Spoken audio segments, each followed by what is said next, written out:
Two countries, two ways to live, and two radically different ideas about what it means to work. Let's begin with a place that feels almost like a dream. New Zealand. New Zealand. You wake up not to an alarm, but to light.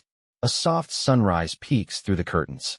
The air smells like ocean salt and pine trees. You step outside, and there are no honking horns, no buzzing phones. Just the sound of wind, birds, maybe distant sheep. You take a moment. Stretch. Maybe it's a bit of yoga, maybe just a breath. Your commute? 10 minutes. Past hills, lakes, or a quiet town road where everyone waves even if they don't know you. Work begins when you're ready. Not in a rush, not in a panic. People greet you with warmth. Not a forced smile, a real one. Deadlines matter, sure. But so does your lunch break. Your walk. Your life. Now shift scenes. South Korea. South Korea. Darkness. Your alarm rings before the sun's even up. You open your eyes and the day is already moving without you. You grab your phone. 10 new notifications. 1 from your manager. 2 from your team. The coffee is fast. The breakfast, if any, is something quick from a convenience store. Your commute is a race. Subway. Packed. No eye contact. Everyone in their own world, trying to stay awake, headphones in. The day hasn't started, but it feels like you're already behind. You enter the office. Neon lights, white walls, quiet tension. Colleagues nod silently. The hierarchy is clear. Work hard, stay sharp, don't stand out too much, but don't disappear either. One world feels like a flow, the other like a climb. In New Zealand, time bends around you. In Korea, you bend around time. And yet, both countries are among the most admired in the world. One is ranked among the best for work-life balance. The other leads in productivity, innovation, and global impact. So, which one gets it right? Today, we're going to live one full working day in each of these countries. We'll explore what it's really like, not in stats or headlines, but in mornings, meals, meetings, commutes, and conversations. Hot beverage from quiet porches to packed trains. Office building from barefoot brainstorming to corporate rituals. Sunrise over mountains from freedom to pressure, and maybe somewhere in between. And by the end, we won't just be asking where people work harder, but where they live better. So what do you think? Would you rather start your day with mountain air or the pulse of the city? Would you trade simplicity for ambition or ambition for space to breathe? Let's find out. Welcome to New Zealand versus South Korea. Freedom of nature versus the concrete schedule. Morning, waking up in the wild. In New Zealand, mornings feel less like a deadline and more like a gentle invitation. A soft start instead of a sudden jolt. People usually wake up around 7 to 7:30 a.m., often naturally, as their homes fill with golden light. No blaring alarms, no instant stress. Just sunlight slipping through the curtains, the rustling of trees, and the distant sound of waves or birdsong. It's the kind of start that feels earned, not imposed. There's no rush. The atmosphere is slow, almost poetic. The morning ritual is not something squeezed in, but something enjoyed. A hot cup of coffee, often made from locally roasted beans, is sipped slowly while standing barefoot on a wooden deck or watching the mist roll over distant hills. Some people take a walk around their neighborhood. Others stretch, breathe, or sit in silence for a few minutes. There's a sense of mindfulness, whether it's intentional or simply embedded in the way life flows here. And for the adventurous, some even squeeze in a swim or a surf session before work. Yes, surfing before Zoom calls is a thing here.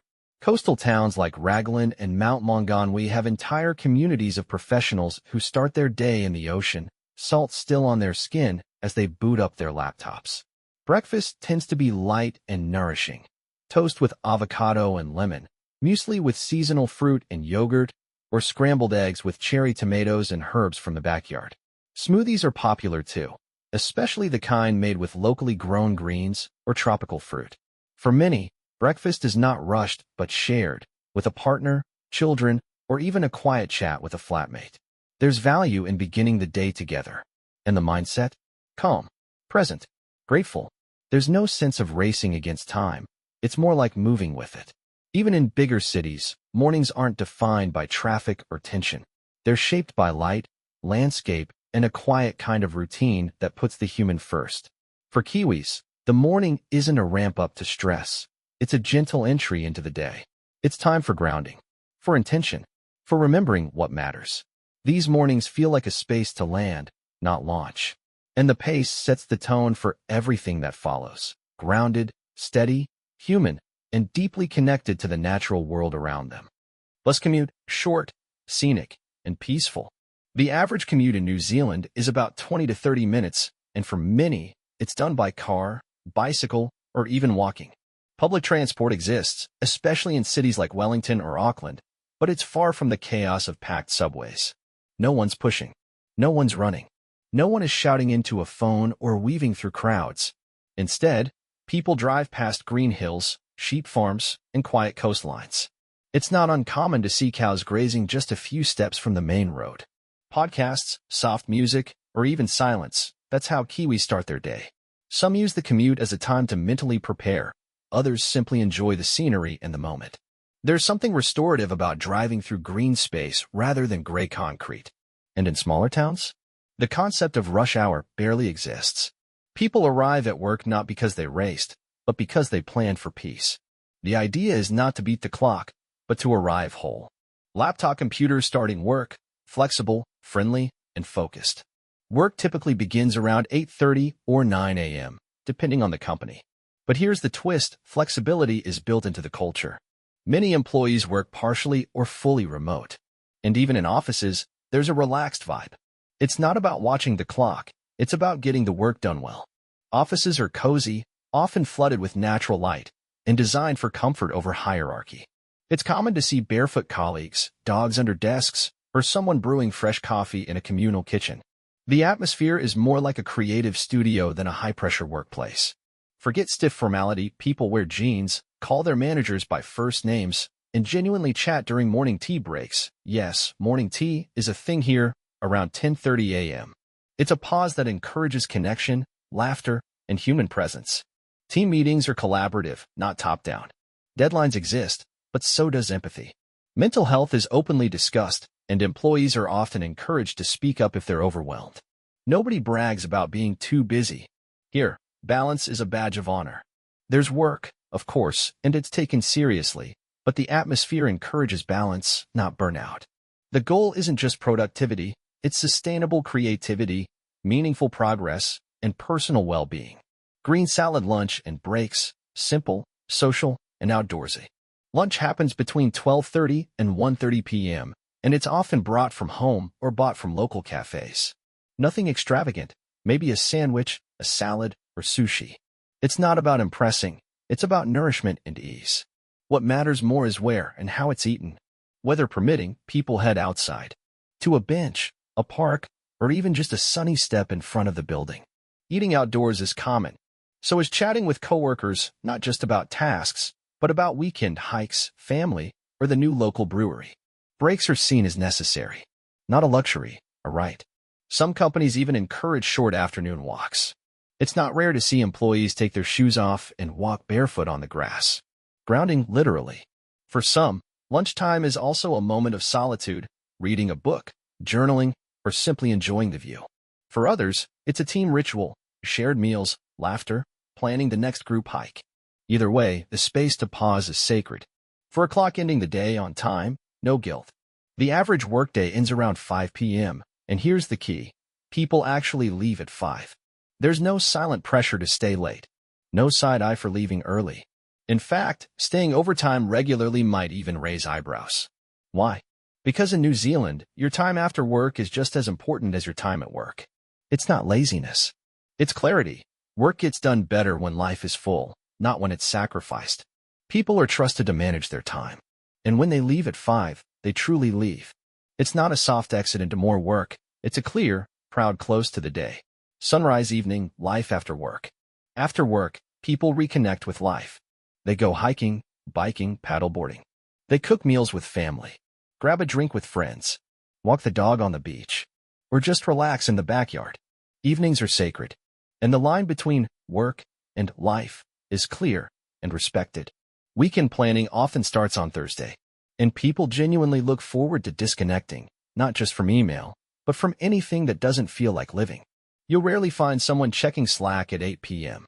Unless it's their startup, work ends when the sun sets. The evening is for presence, for music, conversation, food, laughter.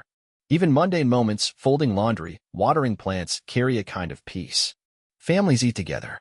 Couples walk hand in hand by the sea.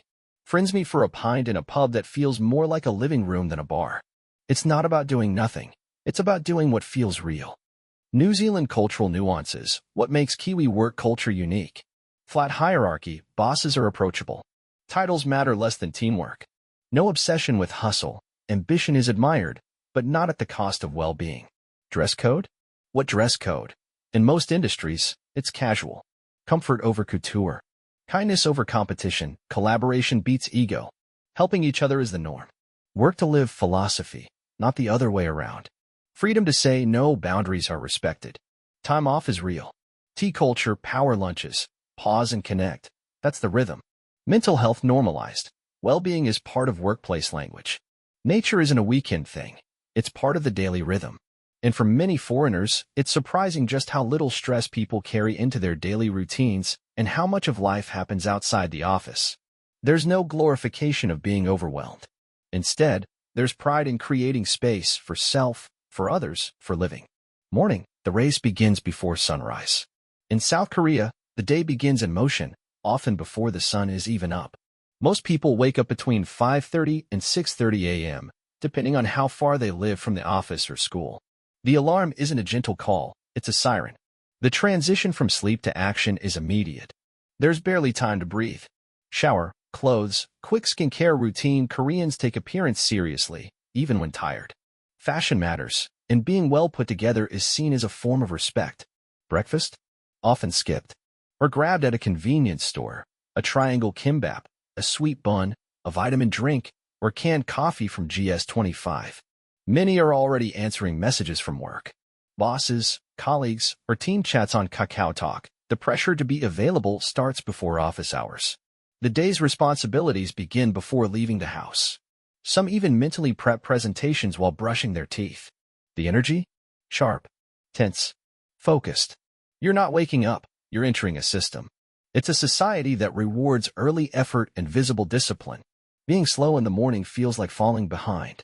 Parents wake up even earlier to prepare kids for school, a system equally structured and demanding. Students are mini employees with their own daily schedules, cram school, hagwon, and commutes. The rhythm of adulthood begins young. Metro commute, crowds, screens, silence. For millions, the commute means the Seoul subway, one of the busiest, cleanest, and most punctual in the world. Packed carriages. No eye contact. Everyone wearing earphones. Everyone staring at a glowing screen. You squeeze in, hold the railing, and vanish into your private digital world. Average commute time? 45 minutes to 1.5 hours, one way. That's normal. During rush hour, people are pressed shoulder to shoulder, yet there's an unspoken choreography that keeps everything moving. But it's not chaotic, it's ordered intensity. People move fast, walk left, stand right. Nobody talks. Silence is not discomfort here, it's efficiency. On escalators, phones stay in hands. Even children are quiet. Some sleep standing up, gently rocking with the train. Others review spreadsheets on their phones. Many watch dramas, play mobile games, or scroll social media. There's a sense that the commute isn't downtime, it's preparation. A buffer between private life and professional battlefield. Some people start their day with a coffee from a convenience store or one of the countless cafes, often carrying two, one for now, one for later. The cafe industry thrives here, not just as a place of leisure, but as part of work culture itself. Office buildings starting work, hierarchy, hustle, and high expectations. The official start time is 9 a.m., but arriving by then is already cutting it close. Most people arrive at 8:30 to 8:45 a.m., not to get a head start on tasks, but to show commitment. You greet your team, bow slightly, speak formally. Seniority isn't just respected, it defines the tone of every interaction. Even how you pour water during lunch follows the rules of hierarchy. Workplaces vary, sleek offices in Gangnam, older buildings in Busan, or tech campuses in Pangeo, but the rhythm is the same, fast, precise, responsive. Every email, every task, every Slack message is part of a performance of dedication. Meetings happen frequently. They can be rigid or chaotic, depending on leadership. Some are driven by one voice. Others are silent until spoken to. You're expected to listen, nod, agree, and only offer ideas if invited. The work culture is saturated with KPIs, performance metrics, deadlines, and implicit expectations. There's little room for improvisation. Everything is measured. Everything is watched. And the pressure to perform is silent but constant. Nobody says, "You must be perfect." But the system expects it. Mistakes are rarely brushed off. Praise is minimal. Correction is public. Team lunches, shared coffee, inside jokes, these exist, too. But they often carry tension, because everything operates under the invisible lens of hierarchy. Even friendships at work follow unspoken boundaries. Bento box lunch and breaks, fast, functional, hierarchical. Lunch happens between 12 o'clock and 1 p.m. and is usually a group activity. Eating alone may be seen as antisocial. Group meals maintain team harmony, but they also reinforce rank. You don't eat before your boss. You wait for their chopsticks to move. Conversations stay polite. No gossip. No complaints. The food itself, rice, soup, kimchi, fish or meat, and a few sides, is nourishing, fast, and repetitive. But meals are about unity, not pleasure. The speed? Impressive. Meals are often finished in 20 to 30 minutes. After that, some go for a brief walk. Others sneak in a coffee run. Cafes are everywhere. Koreans love coffee, but rarely linger. Some teams stay together for the entire lunch hour. Others split up for 10 to 15 minutes of quiet. There are always eyes, so even a short break carries the sense of needing to look active. Extended breaks are rare. Naps are frowned upon. Relaxation during work hours? Not common. The default mode is stay useful, stay alert. Cityscape at dusk, ending the day, long hours, silent endurance. Officially, work ends at 6 p.m. In reality, it ends when your boss leaves. The concept of reading the room dominates. If your superior is still typing, you keep typing. If they're waiting for a report, you deliver, even if it's 9 p.m. If your screen goes dark too soon, someone might notice. Some employees intentionally stay late just to maintain appearances. Not out of workload, but image. If you leave early too often, whispers begin. Are you lazy? Are you disloyal? Still, more companies today are promoting work-life balance, especially in the tech industry. But old habits die hard. In traditional fields like law, finance, or government, the expectation to stay late remains deeply rooted. For some, this time is also used to finish real work, the kind they couldn't do while constantly responding to emails and managing meetings all day. Night with stars evening, recovery, or more work. Evenings vary. For some, they start with hosik, after-work dinners that include grilled meat, alcohol, and hierarchy. These gatherings are officially social, but unofficially mandatory. You eat. You drink. You toast. You stay until the most senior person says it's time to go. And if they want to move to a karaoke bar afterward, you go. Refusing can damage your image. Some dinners go until midnight. It's not unusual to return home slightly tipsy, full, and exhausted. It's socialization wrapped in obligation. Younger employees might peel away earlier, citing personal plans. But even then, they're cautious. Appear too independent, and you risk being seen as not a team player. Those who go straight home? Often too tired to enjoy it. Meals are quiet. TV plays in the background. The phone buzzes with more cacao messages. The day doesn't end, it just slows down. Personal time is used for rest, not expression. Many people collapse on the couch, fall asleep fully dressed, or scroll their phones in silence until they fade. Some continue studying English, certifications, career development. For others, it's gaming, binge-watching, or simply trying to feel like a person again. South Korea cultural nuances. What makes Korean work culture unique? Hierarchy is sacred. Titles, age, and social status shape all interactions. Speed equals respect. Fast replies to emails and messages are a must. Collective identity. The team comes before the individual. Appearance matters. Looking tired equals hardworking. Looking too happy? Maybe you're not working enough. Hard work is virtue. Long hours are seen as commitment, not inefficiency. Workplace is family. Expect to socialize, drink, and sometimes suffer together. Perfection is expected. Attention to detail is non-negotiable. Mistakes are not easily forgiven. Endurance culture. Success is earned by pushing through, not stepping back. Work is identity. What you do is who you are. Rest is rarely guilt-free. Workplace language is formalized. Language structure reinforces status. Job hopping is risky. Stability is prized. Long-term loyalty earns quiet respect. One-sentence summary? In South Korea, Work isn't just something you do, it's something you prove. Every day. Quietly. Precisely. Together. Let's pause. We've now lived a full day in two very different worlds. One shaped by mountains and space. The other sculpted by skyscrapers and speed. One where time flows. The other where time marches. So how do they compare, not just on the surface, but deep down, in values, habits, rhythms, in the emotional temperature of everyday life? Alarm clock wake-up time and morning energy. New Zealand, 7 to 7:30 a.m. The morning unfolds gradually, with light, coffee, and often nature. There's no rush to conquer the day. The world feels calm, and so do the people in it. South Korea, 5:30 to 6:30 a.m. The day begins with motion. Alarms, news notifications, group chats already active. You're already behind if you're not already online. Verdict: New Zealand wakes up with the world. Korea wakes up against it. Man walking commute style and stress level. New Zealand, 20 to 30 minutes. Cars, bikes, or short walks. Surrounded by nature or quiet suburbia. You might listen to birds or a podcast. South Korea, 45 to 90 minutes. Seoul subway, standing room only. Earphones in. Eyes down. A ritual of quiet, internalized stress. Verdict: In New Zealand, the commute sets a tone. In Korea, it sets a pace. Office building, office atmosphere and structure. New Zealand: casual, friendly, flexible. Open communication, first name basis with bosses. Remote work common. Natural light, relaxed dress code. South Korea: formal, hierarchical, structured. Every gesture, from bowing to silence, follows unspoken rules. Presence often matters more than efficiency. Verdict: Kiwi offices feel like collaborative spaces. Korean offices feel like command centers. Telephone receiver communication style and pressure.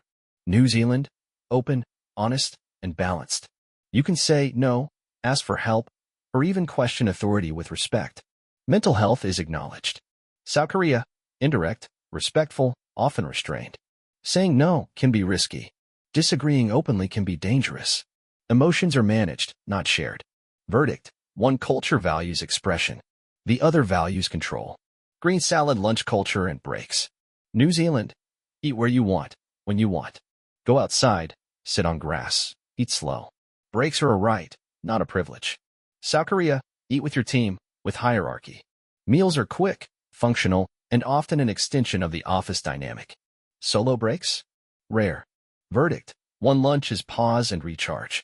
The other is pause and perform. 5 o'clock end of day and boundaries. New Zealand: done at 5 p.m. Work doesn't follow you home.